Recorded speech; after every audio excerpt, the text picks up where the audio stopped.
عاصم منیر صاحب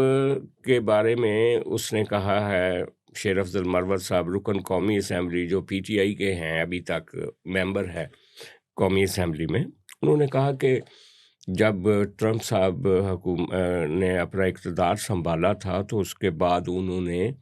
عاصم منیر صاحب سے رابطہ کر کے ڈائریکٹ یا انڈائریکٹ یا فون پہ یا کسی میسنجر کے ذریعے یہ کہا تھا کہ جناب آپ عمران خان صاحب کو فوراً رہا کر دیں، لیکن ان کا کہنا ہے کہ اسی دوران جب یہ کوشش ہو رہی تھی امریکہ کی طرف سے عمران خان صاحب کو رہا کروانے کے لیے، قومی اسمبلی اور سینٹ میں پی ٹی آئی کے ارکان نے امریکہ کے خلاف گفتگو جو کرتے رہتے روٹین میں، وہ گفتگو جب انہوں نے شروع کی تو اس کے نتیجے میں امریکی سفارت خانے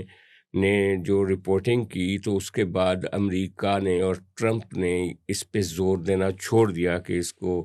آپ